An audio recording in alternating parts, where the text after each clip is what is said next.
Let's talk about what can you do to make sure that the service that you give your clients is always improving. Well, the first thing is, much like all the other systems that we're implementing, is first we need to keep track on how we're doing before we can even think about how do we improve it. So the way that we know how good the service that we gave our clients is by asking them, right? So we talked about the post-project survey, but I actually think that if you can get a chance to actually get on a call with them and talk to them face to face or on the phone, I think you'll get better input, because survey, people will write, and I do recommend this. This is the easy thing to do, to send the survey. But I think if you can get on a call and then ask them really what went well, what do you think I can improve, and people would really actually appreciate that, and you'll get way more information. So if you can do that, but make sure this is scheduled. Make sure that this is part of your to-do list as part of the project. Don't just forget it once the project is done. Now, make sure when the project is done to also schedule the follow-up. We talked about 6 months in or 12 months in. Just follow up, ask them how they're doing. This is part of giving service. Caring after the project is done is part of the service. So make sure this is also scheduled into your calendar.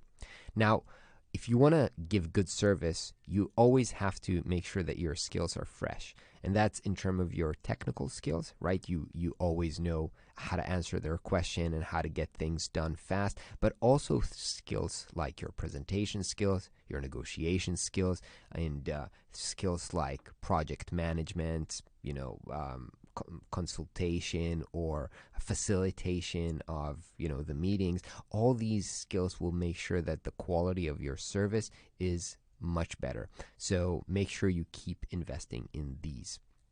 Now, you want to think about how can you improve your brand experience. And basically, brand experience in this case is not your logo, right? But you think about where do people interact with me? Where do people feel like what my brand actually is? So it's probably your website. So you'd want to always be stepping that up. And, as part of this program, we kind of redid your website sometimes pretty fast. And so now is the time to actually think periodically, can we take the time to update it, add new projects, case studies, testimonials? How can we make that better?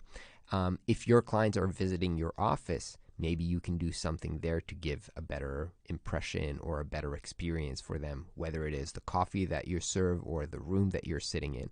Now, these days, a lot of these meetings are remote. So even the way that you present yourself on the video calls, whether it is you have a good camera, you have a good microphone, you have a good setup, all these things shows that you are a professional, and they improve the quality of the service that you give. And remember, this is the perceived quality of working with you. So if you have a good Zoom setup, it might sound funny, but it does improve the experience for your customers. So it does matter.